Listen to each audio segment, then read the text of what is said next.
It was 5:27 in the morning on Tuesday, October 9th, 1957, in Harlem, New York City. The air was what was last night's rain, carrying the metallic scent of rust diesel smoke and cold concrete. And Ellsworth, Bumpy, Johnson was about to walk into a situation that would change everything. A gray Department of Corrections transport bus sat idling at the corner of 125th Street and Lenox Avenue, its engine coughing thick white exhaust into the pale dawn. The street lamps were still burning. Storefront gates were locked. Somewhere, a radio hummed a slow jazz tune from a third-floor window, the last notes of night refusing to surrender. The bus doors hissed open. Inside, 21 men sat chained in pairs, ankles bound, wrists cuffed, heads down. No one spoke, not because they were told not to, because silence felt safer. At the back of the bus, a white man in his early 30s leaned forward in his seat. His name was Walter Briggs, inmate number 63184, former dock foreman, former neighborhood organizer, current prisoner at Rikers Island, now being transferred upstate to Clinton State Prison. Briggs smiled. He had been smiling since the night before. Across the aisle from him sat a young black man named Calvin Moore, only 19 years old, arrested for stealing 2 cartons of cigarettes and a revolver he never used. His hands trembled slightly inside the cuffs. He had not slept. His eyes stayed fixed on the floor. Briggs leaned closer. "Hey, boy," he whispered. "You ever seen real snow before?" Calvin did not answer. Briggs grinned wider. "You will, up north. They say it piles up so high you can bury your kind in it and never hear you scream." A guard at the front of the bus chuckled. Another guard turned his head but said nothing. Calvin swallowed. Briggs continued. "They separate you animals up there, you know. Different cell blocks, different yards, different rules. They finally figured out you don't belong around decent men." The bus lurched forward. The chains clanked in a miserable rhythm. Calvin's breathing became shallow. This was not an accident. This was not just talk. This was power being exercised. 2 rows ahead, a man sat completely still. Ellsworth Johnson. He wore his cuffs loosely, wrists resting on his thighs. His coat was pressed. His shoes shined. His face unreadable. The scar on his cheek, the one newspapers had written about for years, caught the faint yellow glow of the overhead light. He did not turn. He did not react. But he was listening. Briggs leaned closer again. "You shake like a leaf, boy. What's wrong? You scared of the cold? Or you scared of what's waiting for you up there?" Calvin whispered, barely audible, "Please, just leave me alone." Briggs laughed softly. "You hear that?" he called forward. "The little one's begging already." The front guard smiled into a cigarette. "Don't rile him too much, Briggs," the guard said. "He's got a long ride." Briggs's eyes sparkled. "That's the idea." The bus rolled north through the quiet city, past shuttered barbershops, empty diners, and rows of brick buildings that had seen too many men taken away like this. And nobody intervened, because this was how things worked, because the system itself was built on silence, because cruelty required witnesses, and none of them wanted to be next. 30 minutes later, at 6:02 in the morning, the bus crossed the Triborough Bridge. The sky lightened to a pale gray. Rain began again, tapping against the roof like distant fingers. Briggs's voice dropped to a murmur meant only for Calvin. "You know what they do to boys like you in Clinton? They make you clean their boots, scrub their toilets. They teach you your place." Calvin's jaw clenched. "You don't even belong here," Briggs continued. "You're all the same. You steal, you lie, you rot, and the rest of us pay the price." The guard did not stop him. The guard nodded along. That was the injustice, not just the words. The permission, 1 seat forward, Bumpy shifted slightly. By the time the bus reached the northern edge of the city at 6:43 in the morning, the rain had thinned into a cold mist. The steel skyline gave way to low factories and empty yards. Inside the transport, the air was stale with sweat, fear, and something quieter but heavier: anticipation. Briggs had not spoken since the brief exchange. He leaned back in his seat, jaw tight, eyes darting forward every few seconds toward the man who had interrupted him. The name still meant nothing to him. Just another old black inmate trying to play hero. But something about the way the man had spoken bothered him. Not the words. The absence of emotion behind them. Calvin Moore remained silent, shoulders rigid, but the shaking in his hands had slowed. He kept his eyes down. He did not dare look at the man who had intervened, but he felt him there, like a wall placed quietly at his side. 2 seats ahead, Ellsworth Bumpy Johnson breathed evenly. The bus rattled through Yonkers, then Hastings, then Croton, and slowly, almost invisibly, the center of gravity inside that vehicle shifted. Because Bumpy Johnson was not just another prisoner, not to Harlem, not to the police, not to the men who knew how power truly worked. Born in 1905 in Charleston, South Carolina, Bumpy had arrived in Harlem as a teenager with a knife in his coat and poetry in his pocket. He had grown into the most feared and respected figure north of 110th Street, banker to gamblers, broker between gangs, silent partner to politicians. He kept ledgers in his head, debts in his heart, and the streets in order. He had buried friends and enemies. He had survived gunshots, betrayals, indictments. And when he spoke, the city listened. He was not loud. He was precise. He was in that bus that morning because federal agents had finally closed the case on a shipment of heroin moving through 135th Street into Newark. The numbers were clear: 42 kilos, $6 million street value. They needed a conviction, and Bumpy had refused to give them names. So they had given him chains. Briggs did not know any of that. Yet, the guard in the front did. That was why the guard had told him to mind his business. The ride continued. At 7:18, they stopped for fuel outside Peekskill. The men were not allowed off the bus. Rain drummed on the roof. A radio played faint country music from the station office. Briggs leaned toward the aisle again. He could not leave it alone. "You think that little comment scared me," he said quietly. "You just another colored hustler headed for the same hole as the rest of us." Bumpy did not turn. "That hole holds many men," he replied. "Not all of them leave the same way they enter." Briggs smirked. "That's supposed to mean something." Bumpy finally looked at him. His eyes were steady, almost kind. "It means you talk too much." A few men nearby shifted in their seats.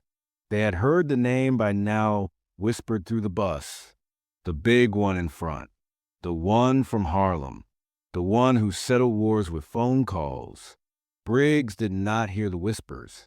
He only saw an old black man in chains. And so he smiled again. "You a long way from your street now. Up there nobody knows you." Bumpy held his gaze. "They will." Briggs laughed under his breath. "Sure they will." The bus pulled back onto the road. The guards did not intervene. They were watching. They always were. Because when power meets ignorance, the outcome tells a real story of a place. They passed through cold towns, closed diners, snowless fields already turning gray with winter. The men inside the bus grew quiet. Even the ones who had been joking earlier felt the weight of where they were going. Clinton State Prison loomed another hour north. Briggs finally turned his attention back to Calvin. He whispered something vile. Calvin flinched. Before Briggs could continue, Bumpy shifted his cuffed hand and let the chain between his wrists slide just enough to catch the metal frame of the seat. The sound was small, but deliberate. Briggs looked up. Bumpy shook his head once, not in anger, in warning. The moment passed. The small intervention changed nothing on the surface. But inside Briggs something tightened. He could not explain it. He felt watched, measured, and he hated that feeling more than anything. At 8:52, the bus turned onto the final road toward Clinton. Barbed wire rose in the distance like black thorns against the pale sky.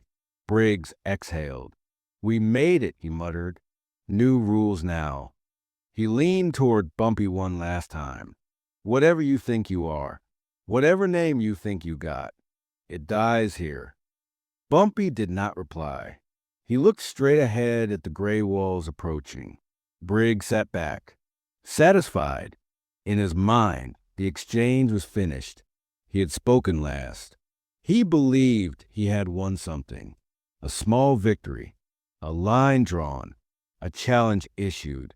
And as the prison gates opened and the bus rolled inside, Walter Briggs smiled to himself, unaware that he had just made the most expensive mistake of his life. Not much, just enough for his cuffed hand to slide closer to the edge of the seat. He spoke without turning around.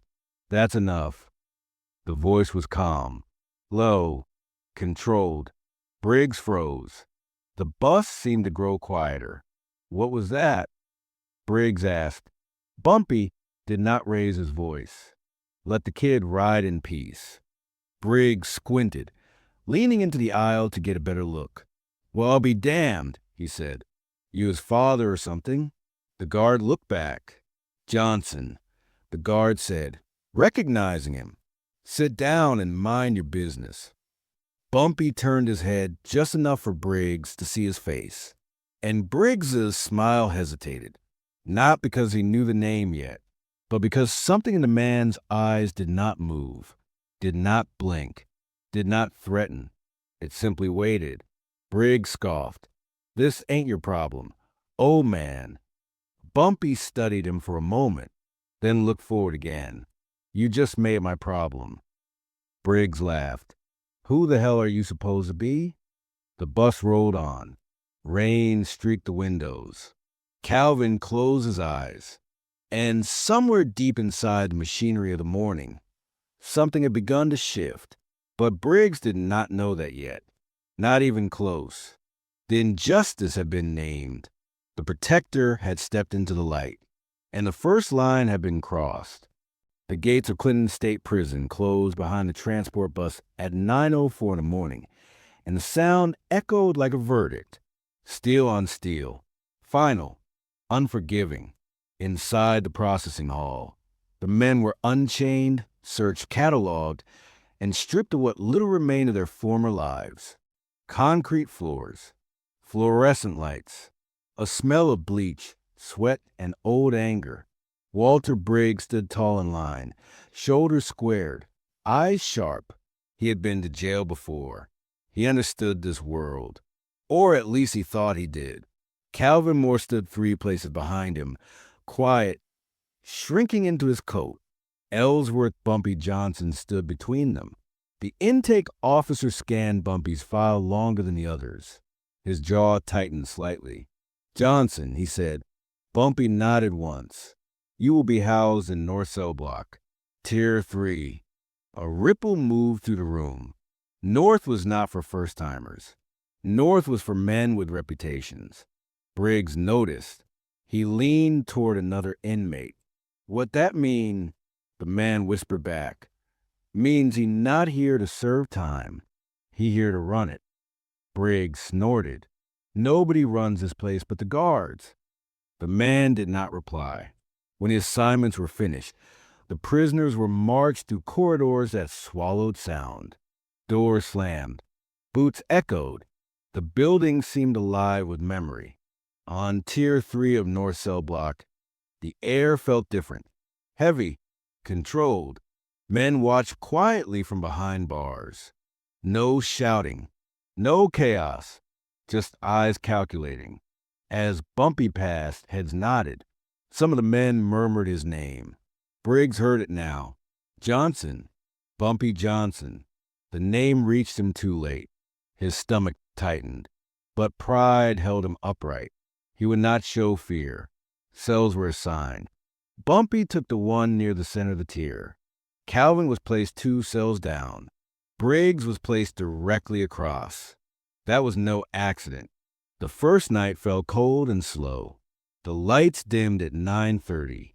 Silence settled like a lid. From his bunk, Briggs watched Bumpy through the bars. The older man sat on the edge of his cot, hands resting calmly on his knees. He did not pace. He did not mutter. He simply waited. Briggs felt something twist in his chest. He spoke into the darkness. "So you some big man in Harlem. That's supposed to scare me." Bumpy's voice floated back soft and even. "No. Then what? It's supposed to make you listen." Briggs laughed. "Ain't listening." Bumpy did not reply, but someone else did. From the shadows of the tier, a voice called out, "You should." Briggs turned. He could not see who spoke. Another voice added, "Best advice you ever get in here." Briggs said nothing more that night. The next morning began with controlled chaos. Breakfast, head count, yard rotation. Everywhere Briggs went, he felt eyes on him. He began to notice the pattern. When Bumpy moved, space opened. When Bumpy spoke, men listened. When Bumpy was silent, things still happened. A guard slipped Bumpy an extra piece of bread.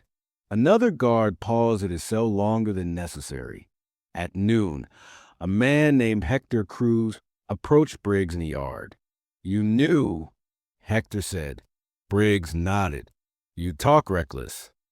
Briggs shrugged. "Ain't afraid of old men." Hector smiled thin. "That old man runs numbers from here to Lenox Avenue. He keeps judges paid and streets quiet. You cross him on the bus." Briggs's jaw clenched. "So what? So now you're being measured." The words followed Briggs all afternoon.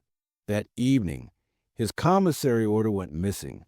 The following day, his laundry disappeared.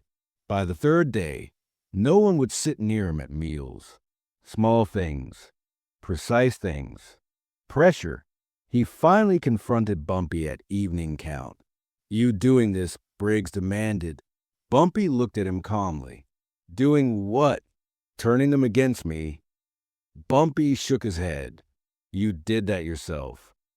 Briggs felt the walls closing in. He made his own move. He slipped a note to a guard he recognized from the bus, the same one who had laughed earlier. The note named Bumpy as a contraband organizer. The guard took it. That night, Bumpy's cell was searched. Nothing was found. The next morning, the guard was reassigned. By afternoon, the man was gone, transferred, no explanation. Briggs understood then. This was not about muscle.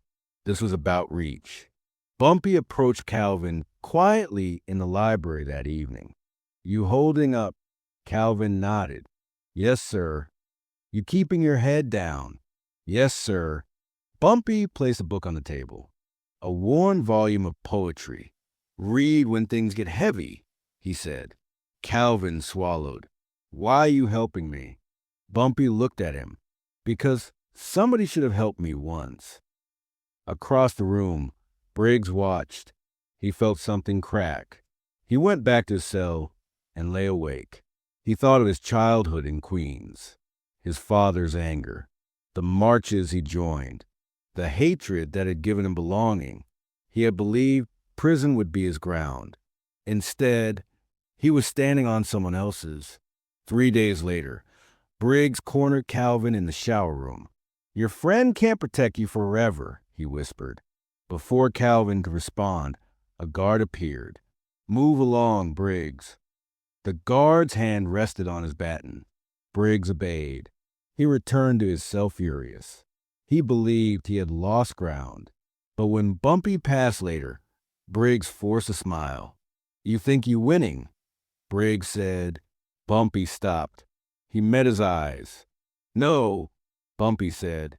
"I know you are losing." Briggs laughed. Inside, fear was blooming, but he hid it well, and as the lights dimmed again that night, Walter Briggs convinced himself he still had control. He still believed he had won something.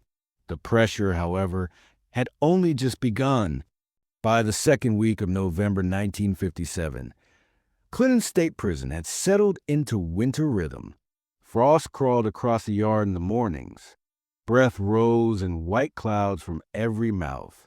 The stone walls seemed to absorb sound, leaving the place unnaturally quiet. And inside that quiet, pressure was growing. Walter Briggs felt it in every step. It showed in the way conversations stopped when he entered the mess hall, in how card games quietly dissolved when he approached, in the way guards who once nodded at him now barely acknowledged his presence. He still carried himself as if nothing had changed, but the change was everywhere. Calvin Moore had begun walking differently, shoulders back, eyes forward. Men nodded at him now, not because he was strong, because he was protected. Bumpy Johnson did not announce that protection. He simply made it real. One afternoon in the library, Calvin sat reading the poetry book Bumpy had given him. A man named Earl Watkins sat across from him. Earl had a scar that ran from his temple to his jaw and a reputation for being unpredictable. "You with Johnson?" Earl said quietly. Calvin hesitated. "Yes, sir." Earl nodded once. "Then you safe in here." That was the whole conversation. Briggs watched it from across the room. He had planned something for that day. He had convinced two younger inmates to harass Calvin in the laundry corridor. Thinking Bumpy would not hear of it in time, the plan collapsed before it began. The two inmates were transferred to South Cell Block before noon. No explanation. The message was precise. Briggs began to understand the depth of the web. He tried another route. He whispered poison into ears. Suggested Bumpy was manipulating commissary lines. Claimed he controlled yard assignments. Accused him of favoring certain men. The rumors traveled and returned to him empty, because the men already knew, and they already approved. That night, Briggs approached a guard named Fletcher during head count. "Johnson thinks he runs this place," Briggs said. Fletcher glanced at him. "Maybe he does." Briggs stared. Fletcher shrugged. "You're not the man to change that." The words burned. Days passed. Then something happened that changed the temperature. In the yard one gray afternoon, Briggs approached a young black inmate named Reggie Collins. Reggie was slight, nervous, new. Briggs shoved him. "Move," Briggs said. Reggie stumbled. The yard went silent. Everyone watched. Briggs leaned close. "You know your kind belongs behind me." Reggie's eyes filled with tears. Before Briggs could say more, Bumpy appeared. He did not raise his voice. He did not touch him. He simply stood between Briggs and Reggie. "This stops," Bumpy said. Briggs smirked. "Or what?" Bumpy looked at him for a long moment. "Or you learn what alone really means." Briggs laughed and walked away. But that night he ate alone. No one sat with him. No one spoke to him. The isolation deepened. Sleep became difficult. He dreamed of walls closing. He woke sweating. Meanwhile, Bumpy continued his quiet work. He organized food distribution on the tier.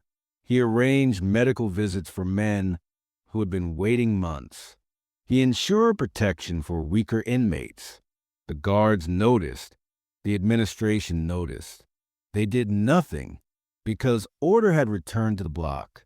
And order was the only thing this place ever truly respected. One evening, Briggs overheard a guard speaking with another. "Johnson keeps this tier calm. We let him." That was when Briggs knew this was not just influence. This was authority. The next morning, Briggs acted. He slipped a razor blade into his sleeve and waited until the laundry corridor was nearly empty. Calvin appeared at the far end carrying folded sheets. Briggs stepped forward. "You thought he saved you," Briggs whispered. Calvin froze. Briggs raised the blade slightly, hidden in his palm. Before he could move, a shadow fell over him. Bumpy's voice came from behind. "Put it down." Briggs turned slowly. Two guards were watching from the far end of the corridor. Briggs felt the trap close. He dropped the blade. The guards approached and confiscated it. Briggs was written up and confined to his cell for 48 hours. When he returned to the tier, his mattress was gone. His commissary privileges were suspended. The men would not meet his eyes. He felt something fracture inside, but pride still spoke. He found Bumpy at the rail that evening. "You think you won," Briggs said. Bumpy studied him calmly. "No," Bumpy replied. "I think you're still choosing how much you lose." Briggs laughed loudly.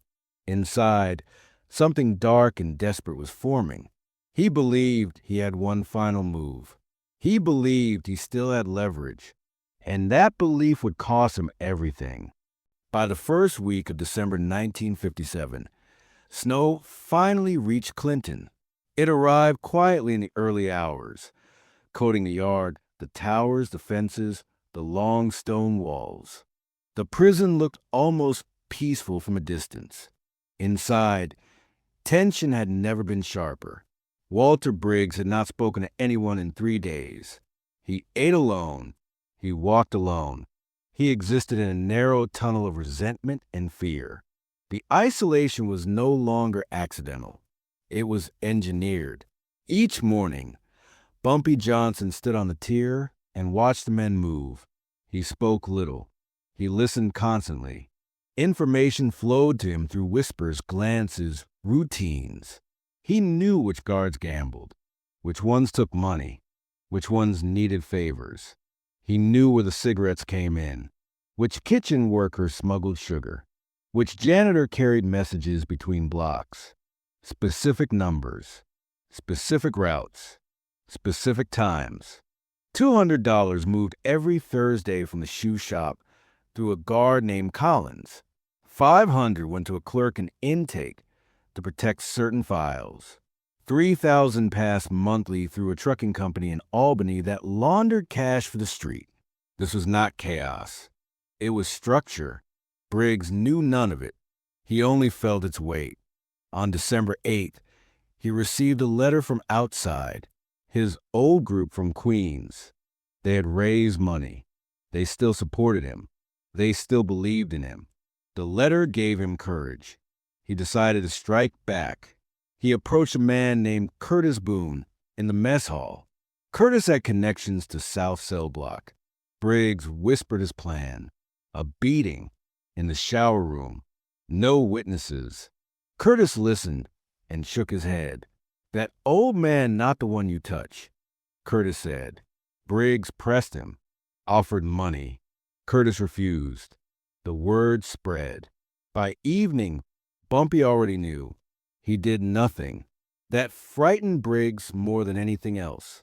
3 nights later, Briggs made the decision himself. He waited for evening showers. The steam filled the room. Visibility dropped. Calvin stepped inside with his towel. Briggs followed. The blade was taped beneath his sleeve. His heart hammered. He moved. The attack lasted less than 5 seconds. Calvin screamed. Before the blade reached him, 2 men grabbed Briggs from behind. One twisted his wrist. The razor fell. The guards burst in moments later. Briggs was dragged away bleeding from the mouth. The next day, he was placed in isolation. When he returned a week later, everything had changed. His file had grown. His privileges were gone. His old supporters on the outside had stopped sending letters. He learned later that Bumpy had quietly arranged for their leader's parole file to surface in front of the wrong judge. Nothing was said. No credit claimed. Just consequence. One afternoon, Bumpy finally visited Briggs' cell. He stood outside the bars. Briggs lay on his bunk staring at the ceiling. You finished yet? Bumpy asked. Briggs laughed bitterly. You think you God. Bumpy shook his head. No, I just know men. Briggs sat up slowly. You ruin everything I touch. You ruin yourself, Bumpy replied. I just step aside and let it happen. Briggs's eyes burned. I still got something you don't, he said. What is that? Nothing left to lose. Bumpy studied him. That is when men make their last mistake. Briggs said nothing. The trap was complete. He just did not see it yet. Because the real confrontation was coming. And when it arrived, there would be no escape. The snow fell harder on Thursday, December 20th, 1957. By 6:15 in the evening, the yard was empty and the wind cut to the towers like knives. Inside North Cell Block, something dangerous was moving beneath the quiet. Walter Briggs had spent 3 days in his cell without speaking. No cards, no books, no sleep, only the slow burn of humiliation and the steady construction of an idea that felt like the only remaining path to dignity. At 7:03, he stood and pressed the call button for the guard. I got information, Briggs said. The guard looked at him without expression. About Johnson. The guard hesitated, then nodded. Within an hour, the wheels began to turn. By 9:20, the warden's office had received a report. Contraband routes, bribe guards, outside money lines, specific amounts, names, dates, locations. Briggs had been listening for weeks. He had pieced together fragments. He had guessed arrests. Some of it was true. Some of it was bait. At 10:15, a full search was ordered on North Tier. The men were pulled from their cells. The block was stripped down. Guards tore through mattresses, books, walls, vents. Papers were seized. Money was found. Cigarettes, ledgers. They reached Bumpy's cell last. Bumpy stood calmly as they searched. They found nothing illegal on him. But elsewhere on the tier, they found enough to shake the administration. The warden arrived in person. By midnight, 3 guards were detained. 1 clerk was questioned. 2 inmates were removed from the block. North Tier was locked down. And in the center of it all, Briggs smiled in his cell. He believed the trap had finally snapped shut. The next morning, Bumpy was summoned to the administration office. He walked the corridor without chains. Inside, the warden sat behind his desk. 2 state investigators stood nearby. Files were stacked thick on the table. You are at the center of this, the warden said. Bumpy nodded once. You deny everything. Bumpy met his eyes. I deny nothing that matters. The investigators questioned him for 2 hours. He answered calmly. When they finished, he rose. You finished with me. The warden hesitated. For now, Bumpy returned to North Tier. The block was silent. Briggs waited. That afternoon, Bumpy approached Briggs's cell. Briggs stood, gripping the bars. I did it, Briggs said. Bumpy nodded.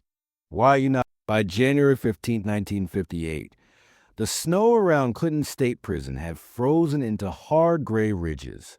The wind cut sharper. The silence inside the walls felt heavier than it had before. Because everyone now understood the shift. Walter Briggs was gone. Not just transferred, removed from the story of that place. His name was no longer spoken on North Tier. His bunk was empty. His locker had been cleared. His shadow, however, lingered. Men walked differently now. They spoke with more care. They watched their words. The young black inmates who had once moved to the block like prey now held their heads higher. They no longer flinched when certain guards passed. They no longer avoided the yard. Calvin Moore changed the most. He woke each morning with purpose. He read every day. He learned the routines.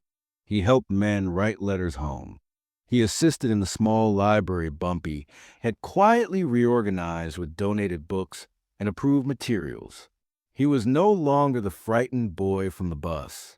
One evening, Calvin approached Bumpy at the rail. They asked me to help run the library full time. Calvin said. Bumpy nodded. You should. Calvin hesitated. Why you trust me? Bumpy looked at him. Because you did not let what they did to you decide who you became. Calvin swallowed. The transformation rippled outward. On South Tier, fights dropped. On North, contraband flow stabilized under quiet control. Fewer stabbings. Fewer hospital visits. Even the guard began to move with less tension. The warden noticed. Reports to Albany improved. The prison became calmer, more manageable. They never wrote Bumpy's name in any of it. They did not need to. Power had simply reorganized itself around him. And then there was Walter Briggs. He arrived at Attica under permanent isolation classification. No yard, no programs, no general population. 23 hours a day in a narrow cell with a steel door. The man who once thrived on attention now lived inside his own echo. Weeks passed. His letters were returned unopened. His former allies disappeared. The group from Queens fractured after federal pressure and internal conflict. Without him, they had nothing to rally around. Briggs' sense of self collapsed. He stopped asking for favors. He stopped shouting. He spent hours staring at the wall. He replayed the bus ride over and over in his mind. The words, the warning, the moment he believed he had won. Back at Clinton, Bumpy watched the season change. The snow melted slowly. The light returned. On March 4th, Bumpy received a letter from Harlem. His network on the outside remained intact. His people were holding the streets steady. The flow of money continued. The city still breathed his name. He folded the letter and placed it beneath his mattress. That night, he sat with Calvin and two others in the common area. They spoke about books, about the future, about what waited beyond the walls.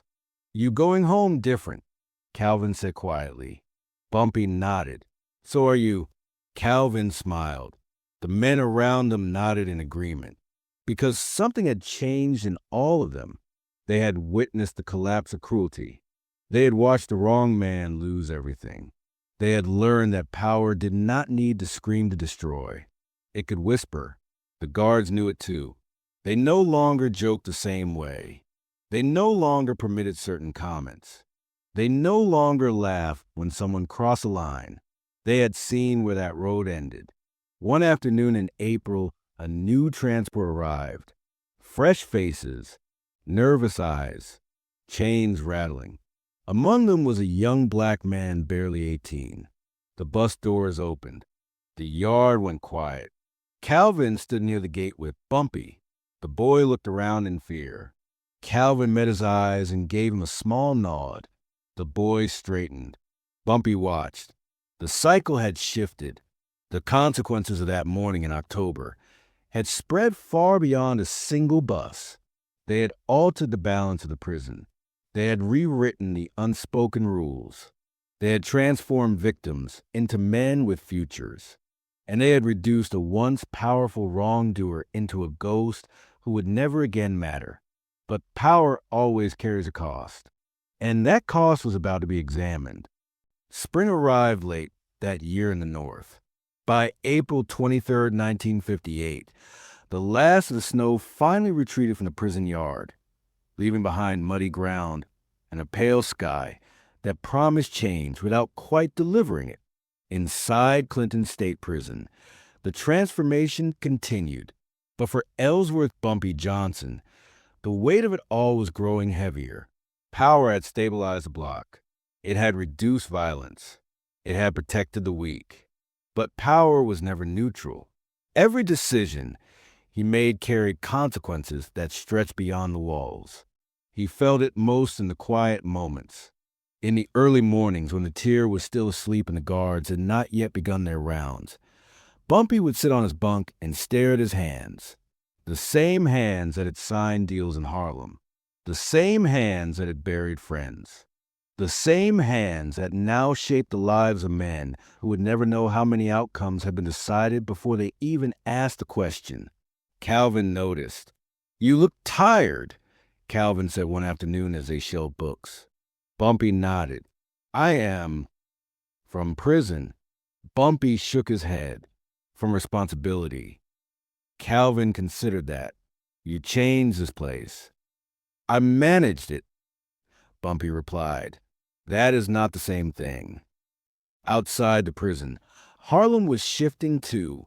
His people wrote that younger crews were pushing boundaries, that politicians were growing nervous, that law enforcement was watching closer than ever. Bumpy understood the pattern. Order invited attention, and attention always demanded sacrifice. Inside Clinton, the men felt the calm but not the cost. They saw stability, safety, structure. They did not see the quiet negotiations, the careful balancing, the lines Bumpy refused to cross. One evening, a man named Leon approached him. "My brother in South Tier getting harassed," Leon said. "Guards doing it. You can stop that." Bumpy listened. "I can," he said. "But if I do, someone else pays." Leon frowned. "Ain't that the price of power?" Bumpy met his eyes. "No, that is the burden." The next day, the harassment stopped. That night, a different man was transferred. The scale never rested. Calvin struggled with it too. He had grown into a leader among the younger inmates. He tutored men who could not read. He organized schedules. He mediated conflicts. But he felt the weight of watching some men receive help while others did not. "It don't feel fair," Calvin admitted one night. "It never will," Bumpy said.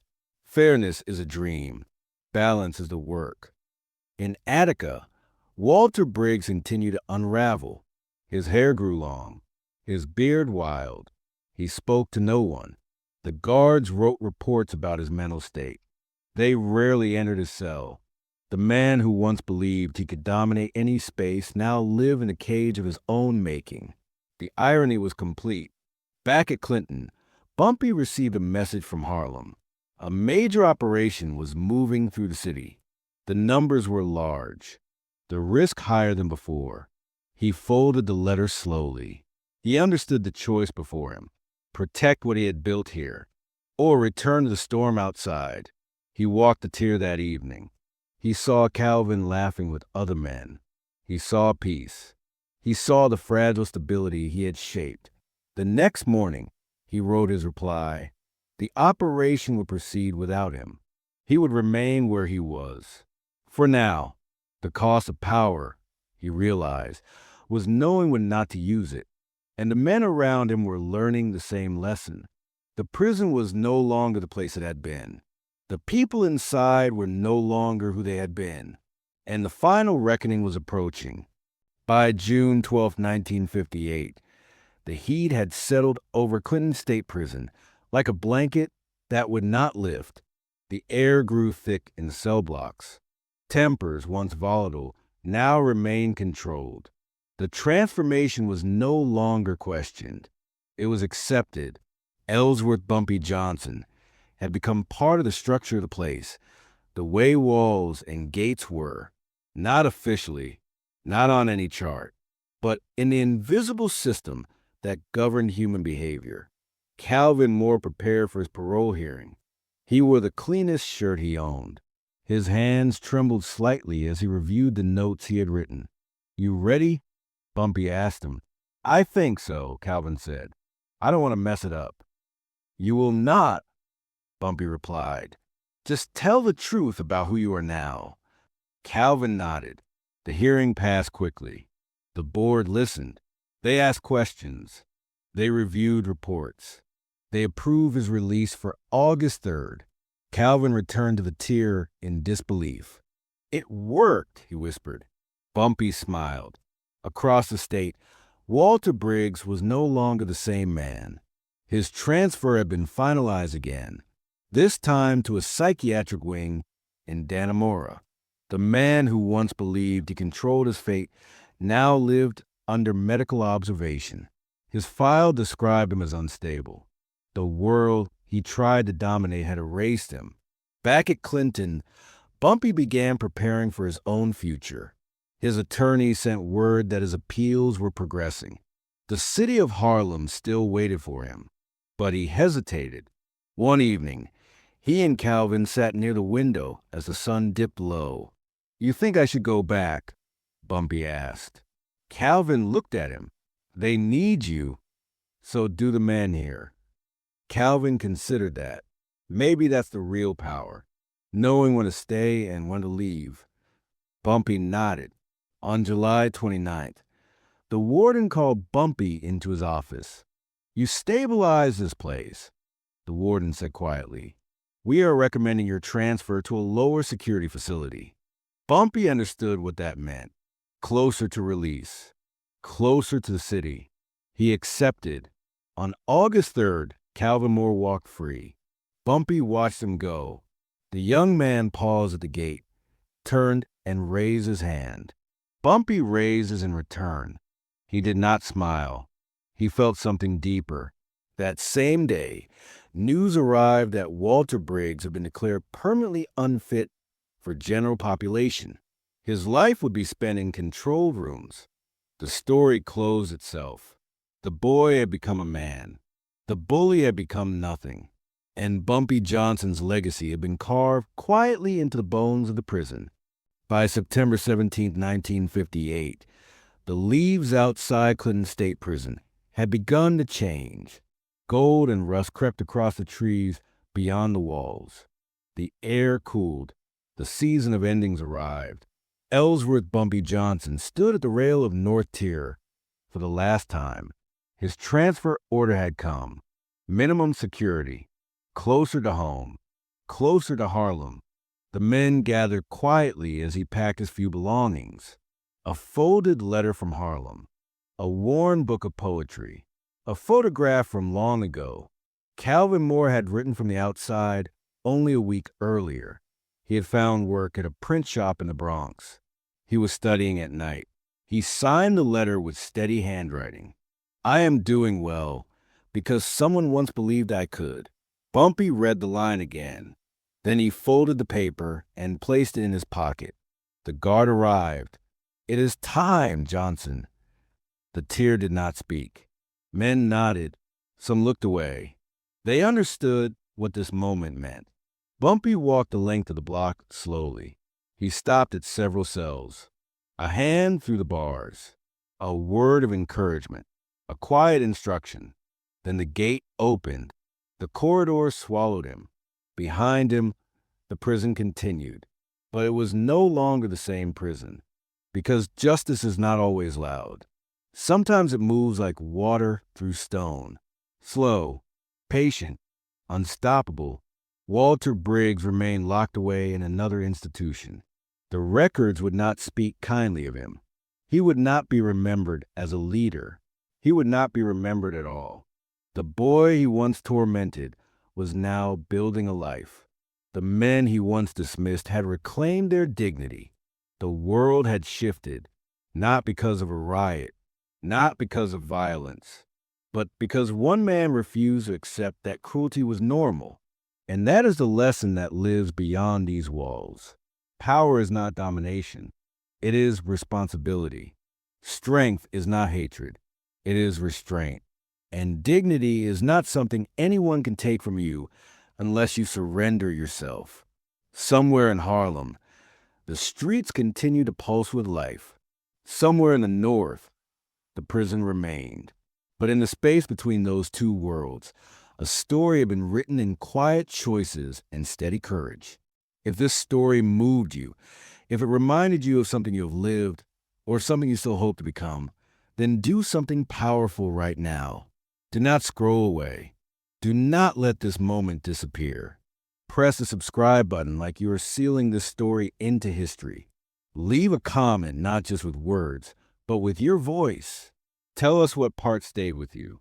Tell us who you are. Tell us what you believe. Because every time you engage, the story reaches another soul who might need it. And that is how legacies grow. Not through noise, but through connection. The story ends here, but its echo is now in you.